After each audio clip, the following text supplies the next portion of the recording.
Olá, boa tarde. Estamos aqui hoje, 15 de dezembro, terça-feira, 2h03 da tarde, no nosso programa de véspera de Natal. E a gente adora falar de Natal, de festa, de renascimento. E uma palavra que eu acabei de aprender aqui, ressomar, que é o mesmo que renascer, né? Hoje aqui a gente vai ter mais uma convidada para continuar o nosso tema, né, que a gente vem evoluindo no programa, né, de ciência, espiritualidade, de autoconhecimento, de consciência, de expansão. E espero que vocês fiquem com a gente até o final, porque realmente o programa hoje vai ser fantástico. A gente vai falar de muitos assuntos aqui, eu acho que até que vai faltar, mais uma vez, vai faltar horário para a gente poder explicar tudo o que a gente quer levar para vocês. Bel, olá. Olá, boa tarde. Muito boa tarde a você que está nos assistindo. Bem-vindo a Sonhos S.A. E como a Paula colocou, e muito bem colocado, será um programa fantástico. Nós temos trazido para vocês pessoas que realmente para nós têm feito muito sentido e têm agregado valor demais, tanto na questão do conhecimento, da aprendizagem, principalmente. E hoje não seria diferente. O nosso programa de véspera de Natal, estamos aqui com Andréia de Almeida. Andréia Almeida, olha só que fantástico. Ela é formada em comunicação social, psicopedagoga clínica, voluntária e docente do IIPC, Instituto Internacional de Projeciologia e Conscienciologia. Gente, fiquem aí porque, olha, a Andréia vai conversar aqui com a gente e é fantástico. Nós já tivemos a oportunidade de estar aqui conversando com ela um pouco. E a Andréia vai falar, ela vai se apresentar e contar um pouco para nós sobre tudo isso que hoje a gente prometeu para o nosso internauta. Boa tarde, muita gratidão, Andréia, por estar aqui conosco. Boa tarde, boa tarde. Eu é que agradeço assim, a oportunidade de estar aqui divulgando, na verdade, o nosso trabalho, as nossas pesquisas, né? Como você já apresentou, meu nome é Andréia Almeida, sou voluntária e docente da Conscienciologia desde 99 foi quando eu conheci as ideias. E o IPC, ele é uma instituição conscienciocêntrica, tá? A gente trata e divulga as ciências projeciologia e conscienciologia e com isso faz a melhora da pessoa em si mesmo. Você pode colocar para a gente o que é essa consciência, essa projeciologia? Porque como eu falei com você, nós vamos hoje fazer perguntas de leigas. Porque é muito importante o nosso internauta, a pessoa que está nos assistindo, ela entender um pouco mais sobre todo esse cenário, sobre todo esse processo, que para nós faz muito sentido e que ele, com certeza, precisa entender um pouquinho mais. Pode ser? Pode. O que é essa conscienciologia, essa projeciologia? Bom, a projeciologia e a conscienciologia, elas são neociências, né? São duas ciências novas, foram propostas pelo professor Valdo Vieira.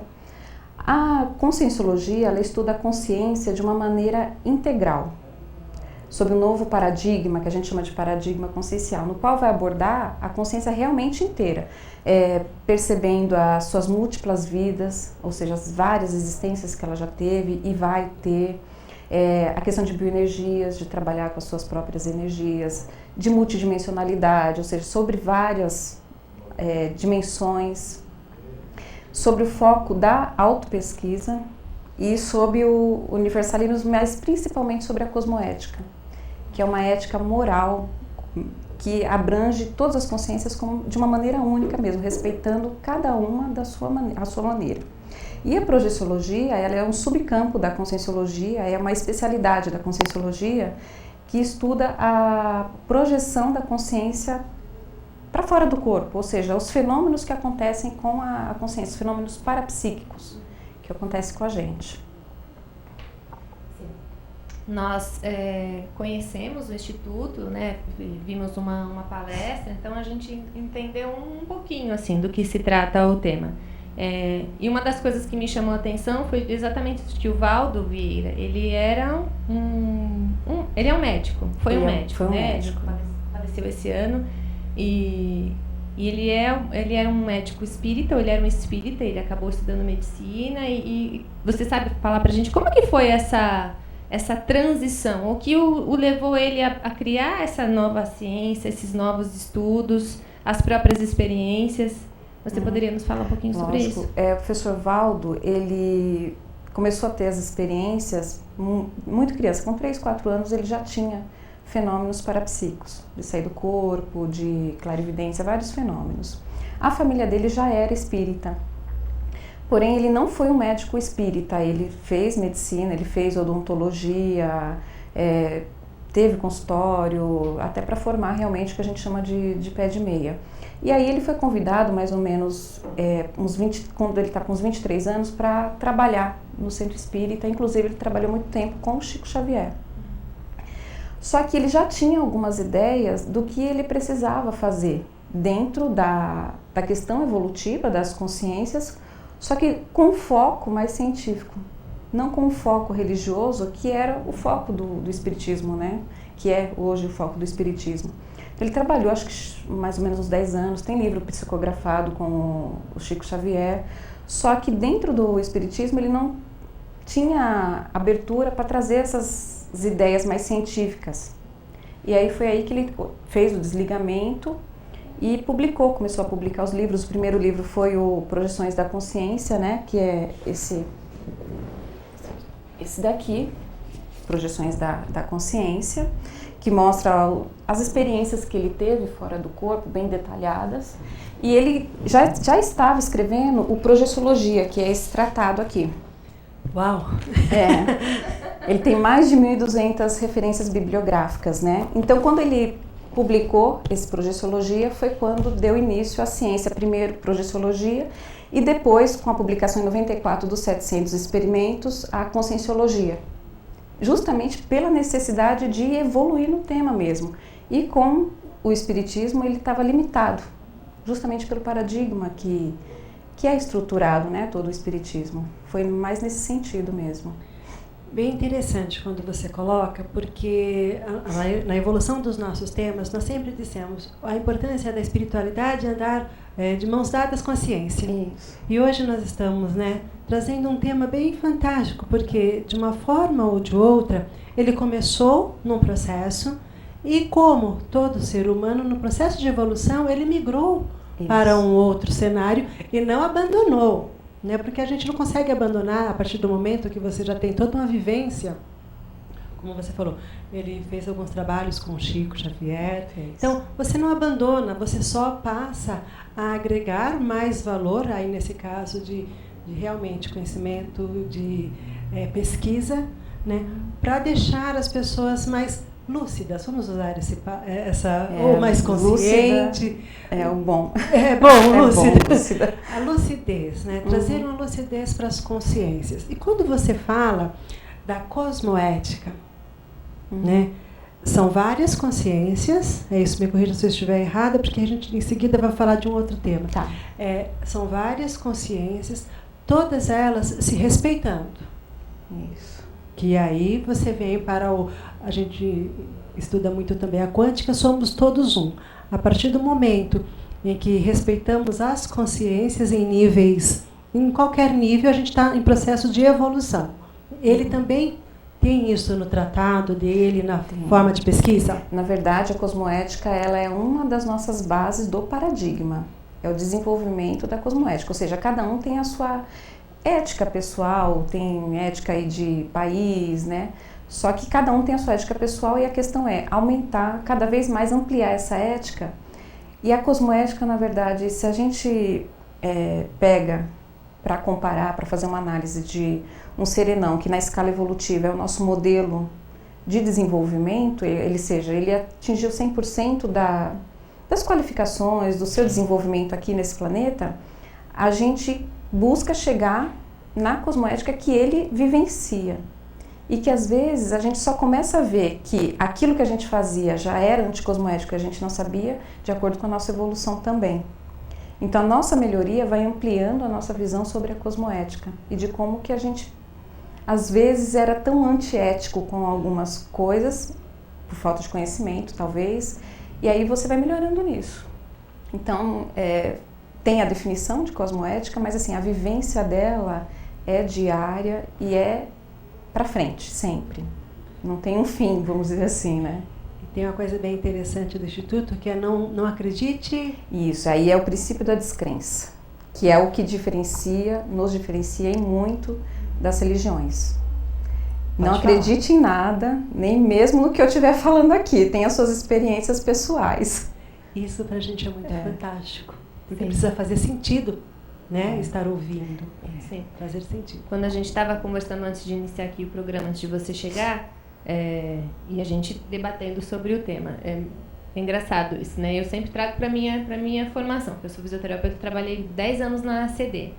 E o que a gente percebia? Quando eu já estava para sair de lá, meu último estágio lá foi no setor escolar. Então, é assim, as crianças que tinham mais dificuldade de aprender, né, de cognição, eram as que tinham menos experiência.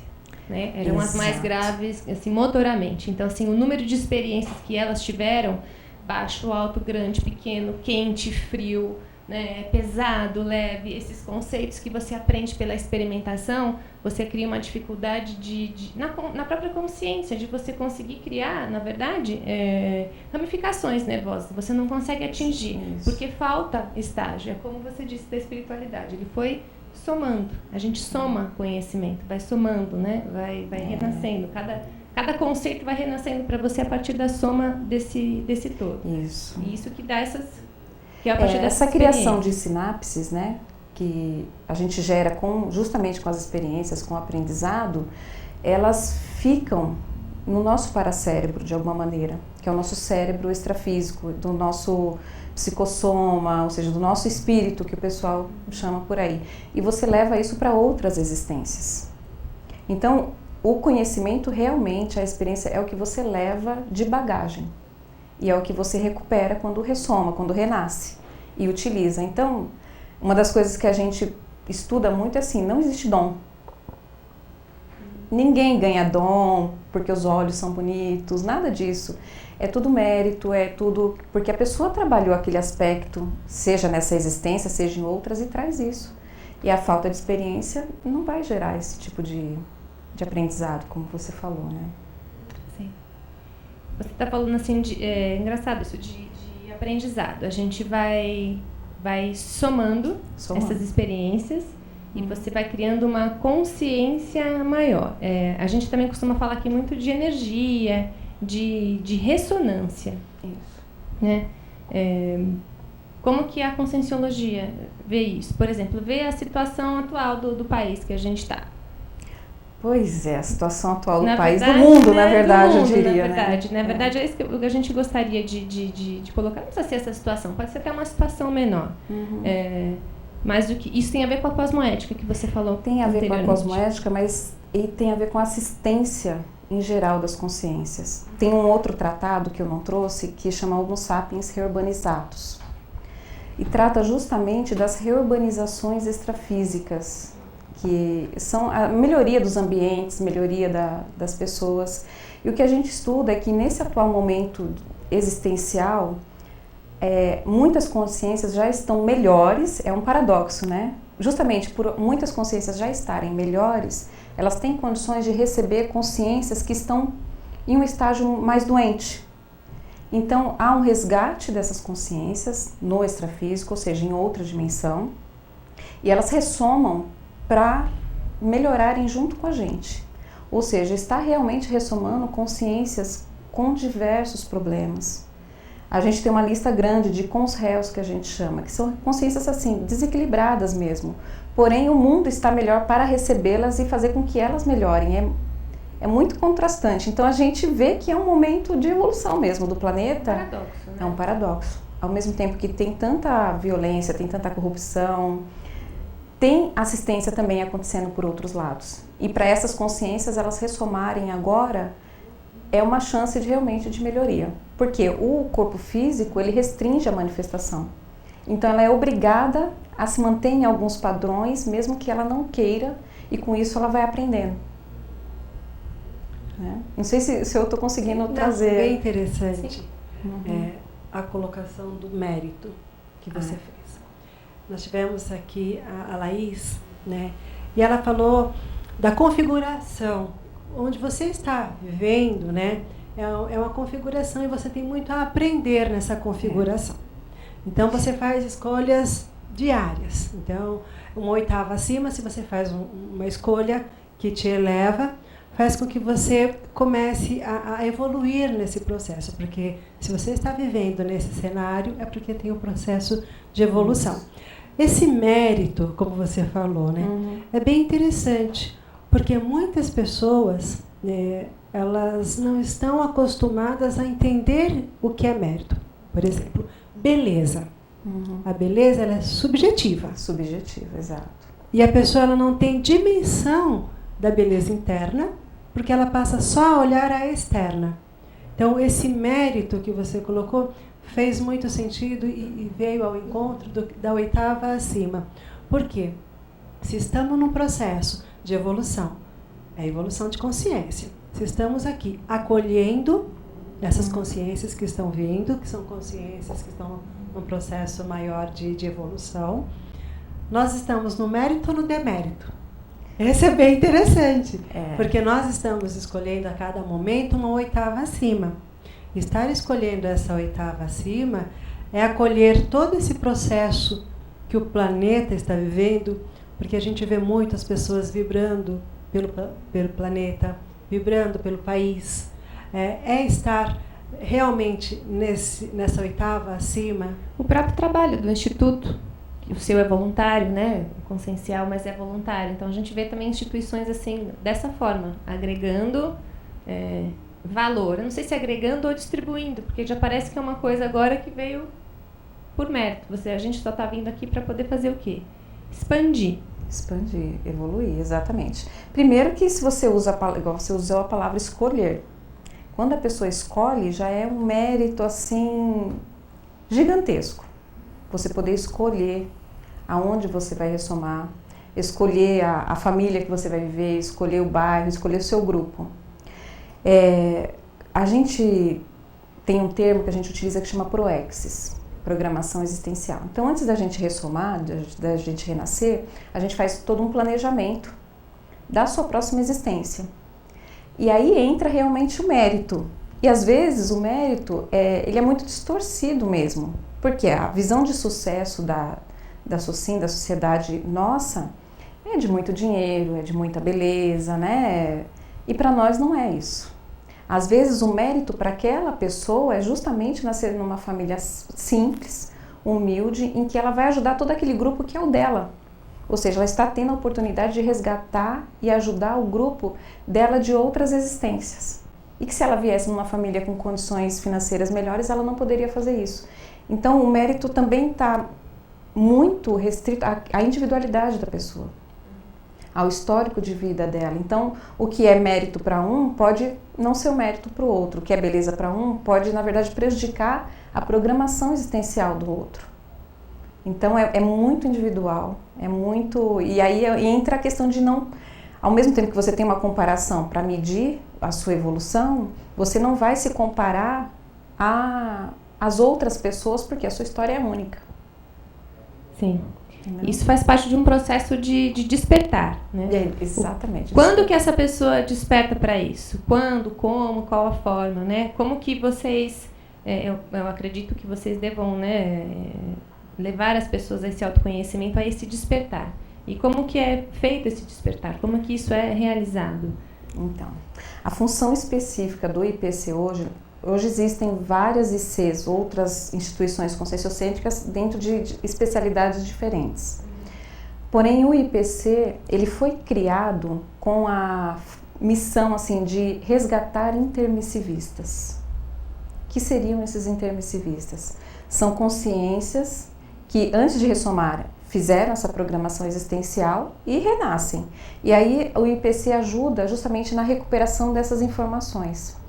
Então as aulas, as palestras, a informação maior que a gente tem é justamente resgatar esses intermissivistas para que eles procurem lembrar, realmente perceber que eles tiveram uma programação assistencial e que eles entrem nesse caminho de cumprir o que eles programaram. Agora, a pessoa, lógico, ela pode não ter feito curso intermissivo e de repente, por algum momento de vida dela, ela se interessa pelo tema. Ou acontece alguma coisa na vida dela que ela realmente estafa, chega no limite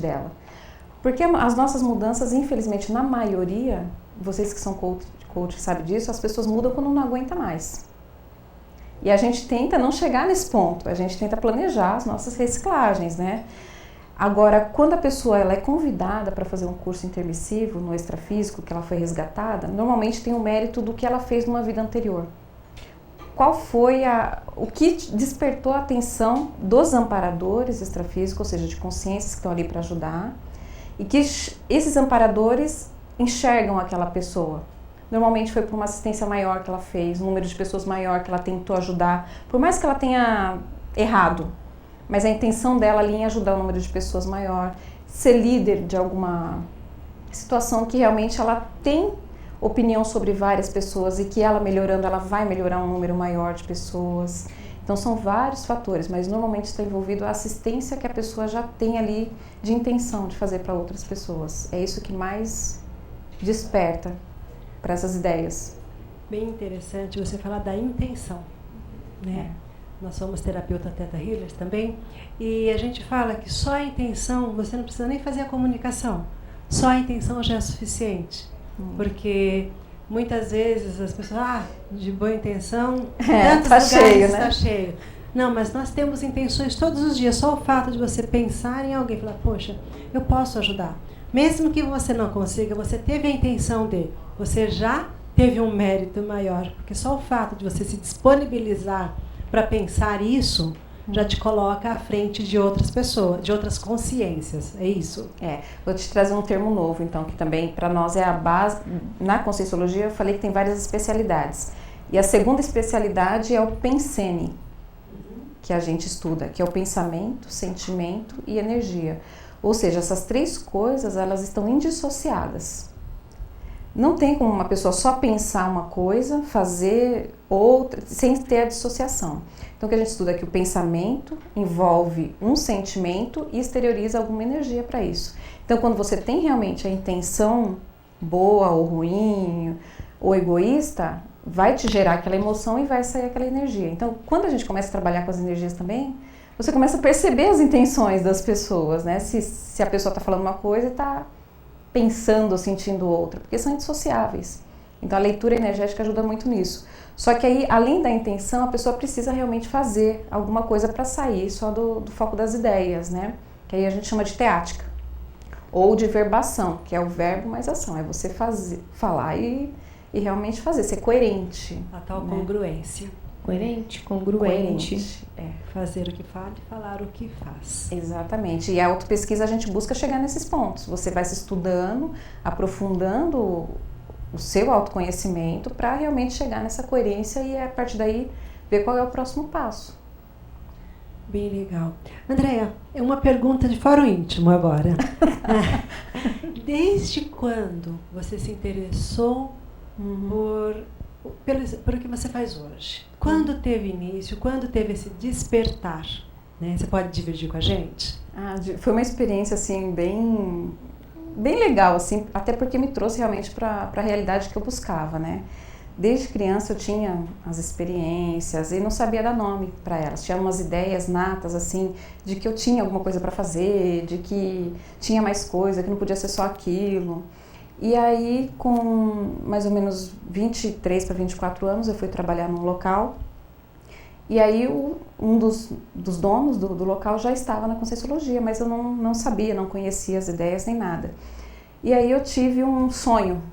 Eu sonhei e cheguei ainda para uma colega de trabalho e falei assim, sonhei com o Dr. Hernandes, né?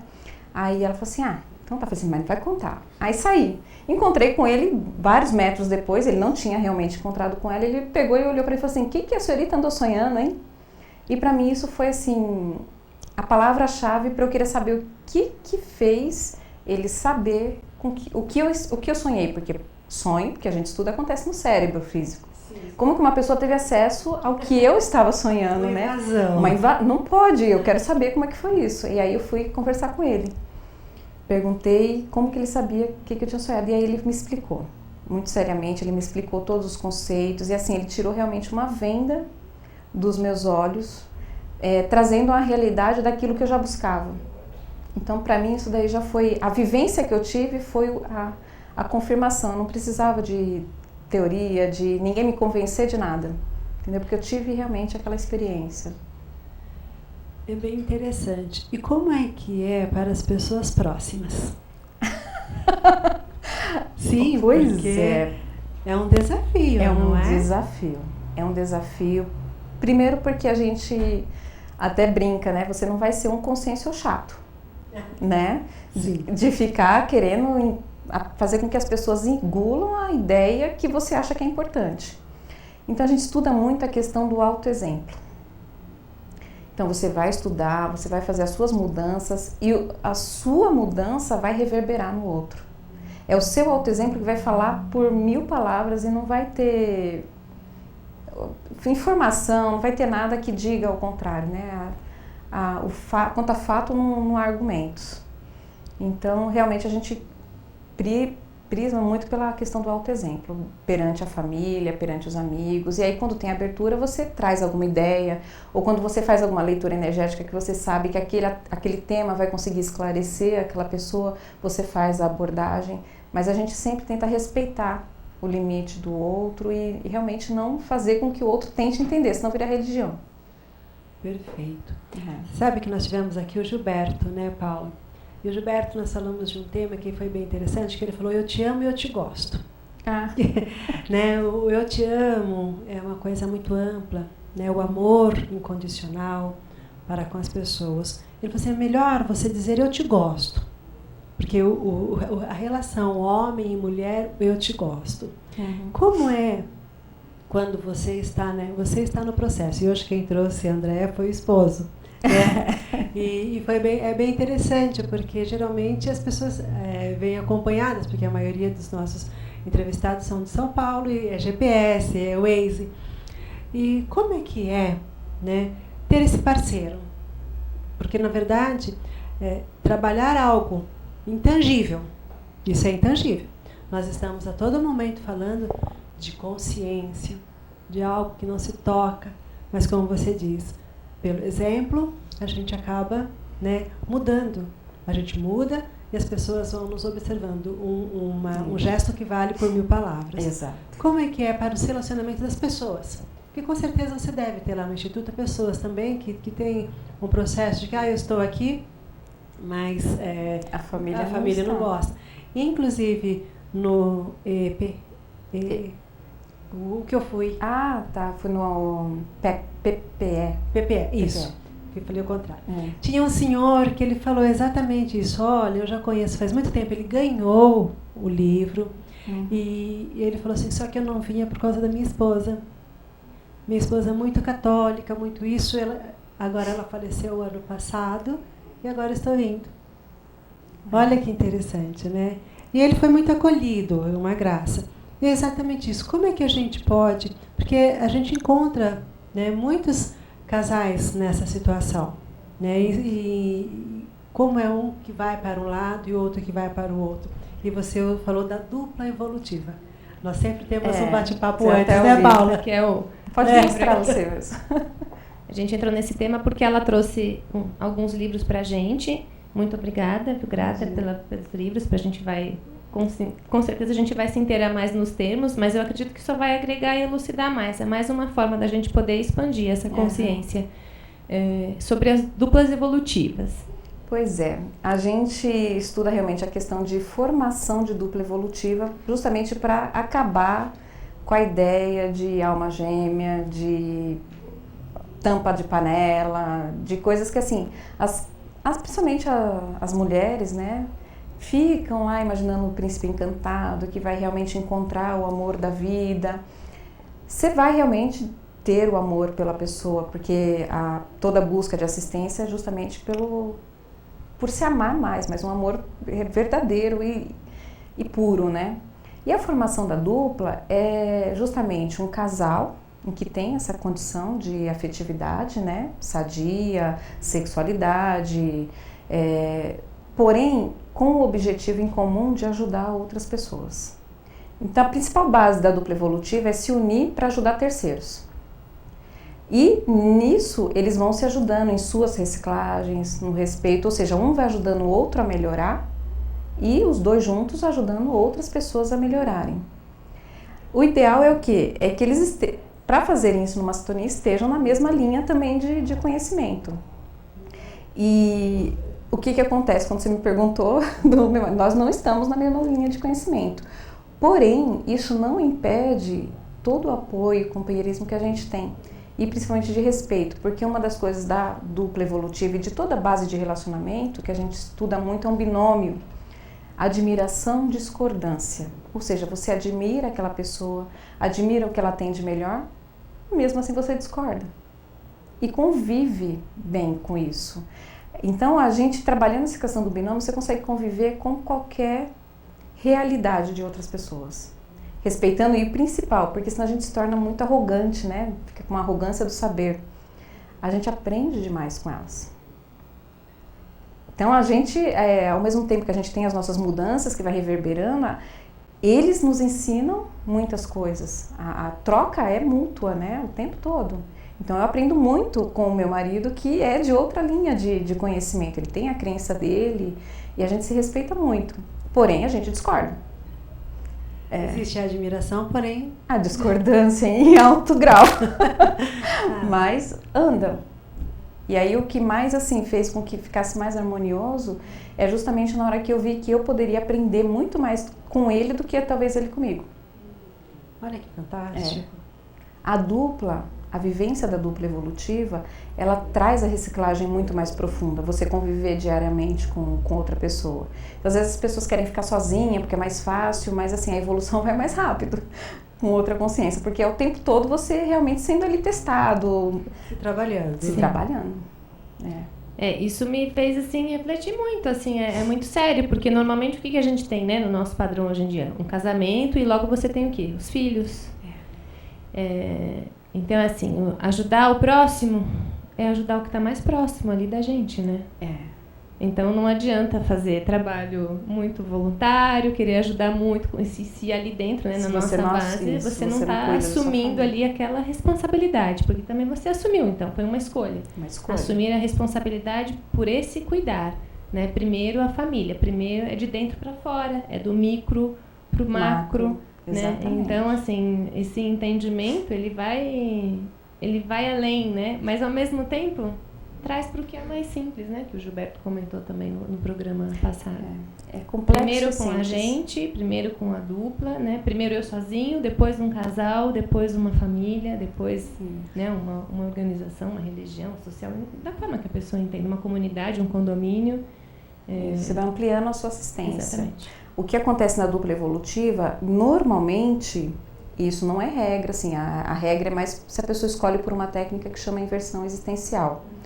Ela normalmente opta por não ter filhos, justamente para ampliar o trabalho. Porque quando você tem filhos, eu não sei se vocês têm filhos, né? Temos. Também tenho. Então, você, por muitos anos, você tem uma limitação, porque você é dedicado quase que 100% àquela consciência. Não tem como, é sua obrigação. E aí, depois de um tempo, é que você vai tendo mais liberdade para assumir novos trabalhos. E a dupla, quando ela está consciente para esse trabalho para outras pessoas, normalmente eles decidem não ter filhos, para priorizar realmente a assistência para um maior número de pessoas. Mas nada impede que ela, no desenvolvimento dela, agora a gente tem um momento, vai vai engravidar, vai gerar uma consciência aí. Mais nesse sentido. Precisa ter consciência, né? Lucidez, que nem lucidez, você falou. Muita lucidez, porque muitos casais, eles optam por não ter filhos, mas por egoísmo. Isso, eu vivo para você dupla. E você vive para mim. Isso. Então é diferente, porque a proposta, quando eles estão juntos, é fazer pelo outro, e a partir do momento que ele faz pelo outro, eles também estão aprendendo, não é isso? Isso. Então essa forma que não é poliana de não vou ter filho, já tem tantas crianças no mundo sofrendo, né? É uma opção bem lúcida e consciente do trabalho maior que eles estão escolhendo. Olha, é bem interessante, porque o trabalho maior nem sempre está assim tão claro para as pessoas. A gente tem encontrado pessoas com muita dificuldade nessa clareza, né, Paula? Sim. De entendimento maior. Então, assim, por isso que os nossos temas, eles acabam sendo desafios também. Porque as pessoas ouvirem, né, o que você está falando, e é mais um véu que cai. Ah, preciso acreditar nisso? Não. Não precisa, vai ter sua experiência. Vai Posso ter estar falando um monte de baboseira. Vai ter sua experiência, mas se permita. Se dê a permissão do novo, do algo mais, antes de falar qualquer coisa. Porque só vai fazer sentido, né, sentido de fato, se você estiver na causa nobre para você primeiro. Né? Queria voltar num assunto que está aqui me martelando. Quando você falou sobre dom, me deu um insight. Todos temos dons. Todos nascemos com alguns dons, né? Uns são mais lúcidos, outros nem tanto. Mas o que eu percebo? A nossa forma de educar as crianças na escola mesmo. Você acaba massificando isso. Isso não acaba expandindo. Isso. Como que o Instituto trata isso? Como que esse assunto é levado? Vocês têm algum propósito voltado para a criança, para a educação, o mais cedo possível? De que forma que pode ter acesso a isso? Porque realmente os termos são novos, assim, inclusive para a gente. Né? A gente entende porque vai se somando aqui conhecimento. Mas como que isso é levado para as pessoas mais jovens? Apesar que quando você comentou com a gente aqui, quando você começou, eu te achei muito jovem.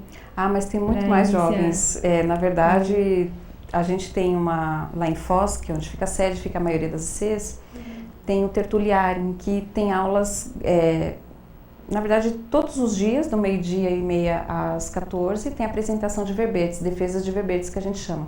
A pessoa escreve um verbete e apresenta dentro daquele tema. E aí está sendo criada a enciclopédia da Conscienciologia. Já tem mais de 500 verbetógrafos aí, fora o professor Valdo, que foi o propositor. E teve uma criança que apresentou, se não me engano, ela deve ter 11 anos.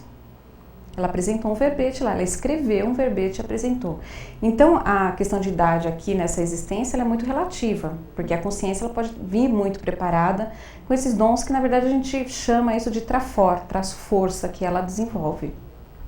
Agora, o que acontece? A gente sempre teve essa questão de como receber essas crianças, como entrar, porque tem crianças que são intermissivistas e tem crianças que não são. Podem ser com os réus, que vão realmente estar naquele processo de melhoria e que vão virar, às vezes, infelizmente, marginais.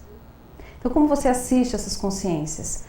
Tem a Evolucim, que é uma IC que, na verdade, foi criada justamente para receber essas crianças. Então, eles estão em desenvolvimento de atividades para justamente falar com esse público de uma forma que seja acessível pela idade, né, pela recuperação de cons que eles ainda não tiveram. Então, hoje a gente tem realmente uma instituição que trata justamente das crianças, que vai se preocupar com a preparação dessas crianças. E aí eles estão com várias outras atividades aí em desenvolvimento. E tem alguma literatura direcionada, diferenciada, com uma linguagem diferenciada ou não? Eles estão criando, estão criando a Evolucim, que chama. Tem algumas coisas, sim, realmente, em todos os livros, tem as abordagens. A gente pode trabalhar com as crianças a questão principalmente energética, né? Ensinar ela a instalar o estado vibracional, movimentar suas energias, e ensinando conceitos básicos de uma forma que ela entenda. Ou seja, você vai falar de cosmoética, você já vai começar ensinando o que é bom para outra pessoa, o que não é. Você vai colocando esses conceitos nela, né? E principalmente percebendo o que ela tem de melhor ali para ajudar a desenvolver. Os próprios pais, na verdade, deveriam ter esse trabalho de evoluciólogos com seus filhos, né? Mas eles têm as dificuldades deles, e eu, como psicopedagoga, eu vejo muito que são dificuldades muito básicas de dar experiência para o filho, como deixar brincar, que não deixa, né? E aí prejudica todo o aprendizado dele. É bem interessante o que você falou de prejudicar o aprendizado da criança. Na verdade, se eu estiver errado, por favor, me corrija, né? Nós também estamos num momento de facilidade. Está. Então, uma criança brincar, o que ela né? Qual que é o meu custo? Eu tenho que, por exemplo, levar para um parque, estar num ambiente mais assim. Então, perdeu-se liberdade. E aí os pais ficam reféns. E hoje nós temos crianças que realmente não sabem brincar, o que é correr de fato, porque corre no espaço de metro quadrado de uma escola, né? Então, trazer isso para a consciência maior é inserir também nos pais um pensar diferente. Pois é. Não sei se isso a gente falou antes ou durante o programa, mas quando você falou assim, às vezes as pessoas sabem o que precisa fazer, sabem o que mas não faz. Então a gente, não é briga, né? Mas a gente tenta trabalhar muito a questão de autocorrupção. Então a autocorrupção, a falta de esforço da consciência em qualquer linha é que vai fazer ela ter esse pensamento. A gente tem uma realidade mais perigosa hoje? Tem, porque são muito mais pessoas, a gente está numa metrópole muito agitada, mas a questão de você cuidar do filho, cuidar de si próprio, querer se desenvolver, ela dá trabalho de qualquer jeito. Dava trabalho antes e dá trabalho hoje. A questão é que as pessoas não querem ter esforço. Elas querem receber as coisas de graça, pronta na mão. E aí é onde vai ficando, naquela zona de conforto, vai fechando os olhos para as coisas, e todo mundo que está em volta sofre com isso mesmo, mas principalmente ela. Autocorrupção, autossabotagem. Autossabotagem é o que, na verdade, nos faz realmente ficar estacionados. Bem interessante, porque as pessoas, e a gente fala as pessoas porque é o que a gente tem visto, né? Elas apontam muito a dificuldade. Sempre existe algo para, sabe, ou é uma crença, ou um impeditivo. Nós tivemos aqui o Sérgio Secato, e ele falou, olha, é como se fosse um iceberg. Vamos eliminando crença, vamos tirando um pouco, né? E o Gilberto falou da palavra karma, ação, né? Como a gente pode estar se movimentando a favor de nós mesmos. Primeiro, entender o que nós queremos. Né? O que você quer, o que as pessoas querem para si. Lá no Instituto você encontra pessoas que elas não sabem o que elas querem. Nós muitas vezes, numa fase para outra, já não sabemos mais o que queremos. Às vezes sabe hoje, amanhã já está em dúvida de novo. Tem muito. Nós estamos nesse constante desenvolvimento de identificar o que quer, manter o foco naquilo que foi decidido. E é a autopesquisa que nos dá essa referência, né? Então, uma das premissas lá do paradigma que eu te falei é a autopesquisa. A pessoa se pesquisar, seu próprio objeto de pesquisa, seu próprio laboratório, seu próprio pesquisador, e se conhecer para saber primeiro onde ela está. Experimentar. Ela vai saber isso. Né? Ela vai saber onde ela está, para ela saber qual que é o próximo passo, né? Porque às vezes a gente fica na ideia, eu quero isso, mas às vezes aquilo ali é tão fora da realidade dela, ela quer o do outro, quanto que na verdade o que ela precisa fazer é uma coisa muito mais simples ou muito mais complexa. Aí vai estar a questão do iceberg, às vezes os traços forças dela só mostram uma pontinha, mas se ela realmente se permitir experimentar ou vivenciar ou realmente ajudar o outro, vai aparecer tudo aquilo que está por baixo, escondido de qualidade mesmo dela. Então é autopesquisa. É a busca da essência, é o que a gente chama aqui, essência, eu não sei qual o termo que vocês têm para isso lá, mas assim, buscar a essência é assim, é aquilo que te comove. O que te comove, o que você sente, é o que te move. Né? E engraçado, o que te move, né? Você ir para fora, mas na verdade é interno, é uma fonte interna que você vai se percebendo. Tem que se perceber o que te comove, o que te causou comoção. Se conhecer, né? Exatamente. Na autopesquisa tem muito mimimi, não tem? Tem mimimi. Tem muito. Tem na hora que você chega, porque assim, como é você mesmo que está se pesquisando, é lógico que tem ferramentas igual, hoje tem inúmeras. Coaching, que é o que está mais ajudando as pessoas a se moverem aí. Mas se a pessoa não quiser, ela não vai. Não tem ferramenta externa que vai ajudar ela a ir para frente se ela não quiser. Porque qualquer ferramenta vai depender dela fazer. Dela Exatamente. Pesquisar, dela ler, dela se colocar numa situação e de se colocar de uma forma, né? A fala não violenta, como que ela vai aprender a se colocar perante uma situação com um parceiro evolutivo, numa divergência, né? Não se corromper, não falar um palavrão, não sentir mais com raiva, segurar mesmo, dominar as próprias emoções. Isso é o tempo todo. Tem até, você falou assim, como que você falou agora? Não se corromper, mas você falou um outro termo aí. Tem uma coisa que a gente fala, o que não presta mesmo. Boa. Simples assim. Simples, o que não presta mesmo. Perfeito. Então não adianta, e aí a gente fica martelando nisso, né? Querendo arranjar justificativas, não sei o quê. E a autopesquisa chega no momento que ela enxerga isso, não presta mesmo. E a outra é isso também passa. Essa é a perfeita. Então, a gente às vezes está naquela crise, está passando, fez uma escolha, está dentro daquele processo da mudança, onde vira o olho do furacão, e aí aquele momento você tem que pensar, isso também passa, porque senão você volta atrás, né? Então tem uns processos realmente de reciclagens que eles são muito profundos, mexem muito com a consciência e eles são demorados, não é de uma hora para outra. Engraçado, eu ia já justamente perguntar o contrário. Eu ia perguntar se você não acha que isso está ficando cada vez mais rápido. Não o processo, mas assim, a percepção do problema. A ideia... Assim, a percepção na ideia de que já passou, preciso mudar, isso não é bom mesmo, eu preciso sair daqui. Não, isso é rápido. Isso é rápido, isso é né? rápido. Essa percepção. A gente estuda o quê? A gente quer antecipar essas crises. Sim. A gente não quer chegar no limite de que não aguenta mais, a gente quer planejar essas crises e buscar realmente o que eu preciso melhorar. E isso é mais rápido. Só que o processo de mudança real, profundo, que a gente chama de reciclagem intraconsciencial, ela é demorada. Porque senão fica superficial. Então, por exemplo, a gente trabalha muito a questão de reciclagem de traços. Eu trabalho muito com estudo a questão de autossuperação do orgulho. Então, o orgulho a gente não recicla. Hoje, descobri que sou orgulhosa, não, amanhã eu não sou mais.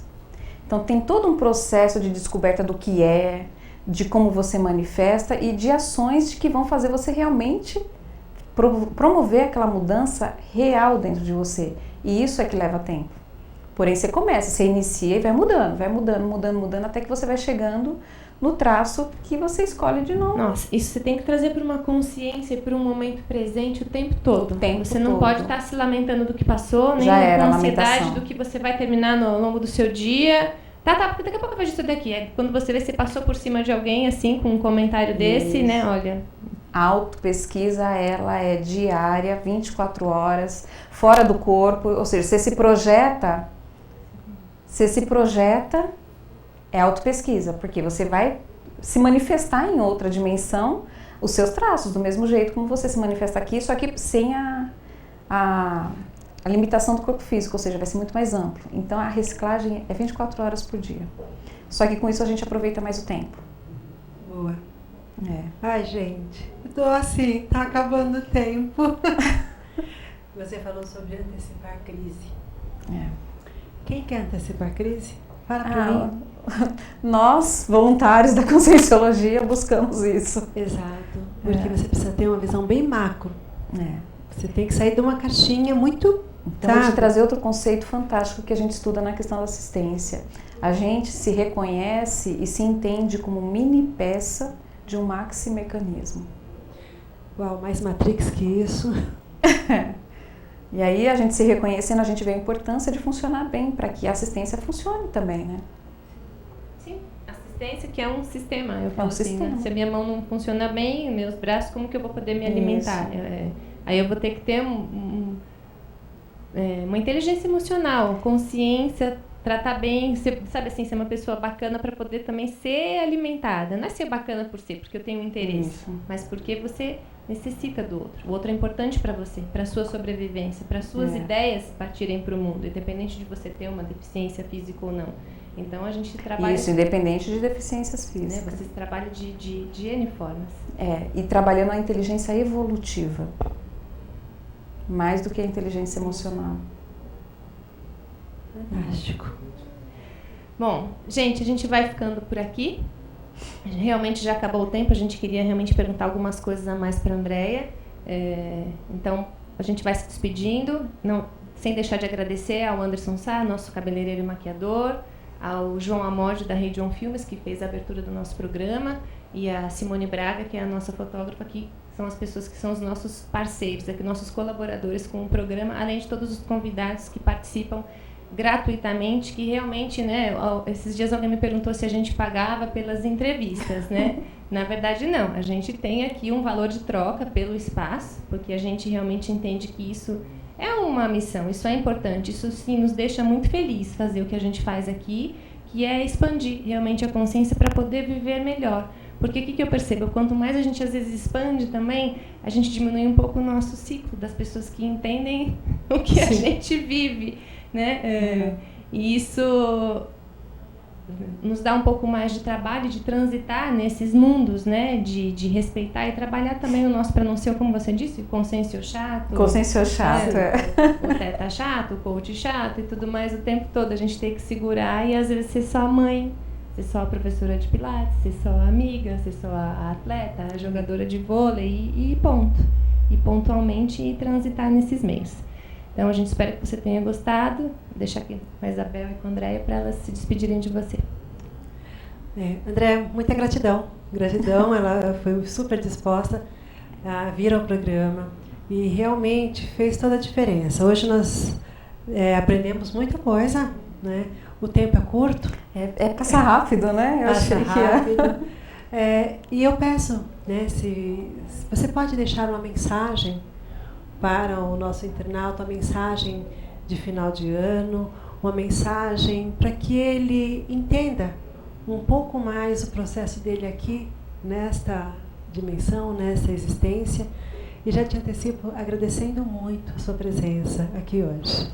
Eu que agradeço realmente o convite de vocês. Assim, cada espaço que a gente encontra para divulgar o nosso trabalho aumenta a nossa assistência. Então, muito obrigada mesmo. O programa de vocês está de parabéns. A missão, como você falou, de trazer essa informação, esse esclarecimento para as pessoas, né? Bom, mensagem, o que eu diria sejam pessoas melhores naquilo que você puder ajudar o outro, invista nisso. Saia de si para ajudar o outro. Para de reclamar, de se auto-vitimizar, que só é perda de tempo, realmente. Então, é sair de si e olhar para o outro. Eu acho que essa que é a mensagem para 2016. Muito grata. Gratidão. Gratidão. Obrigada. Obrigada, gente. E até a próxima semana. A próxima semana o programa será no dia 21, na segunda-feira, ok? Até lá. Até. Puxa, como passar.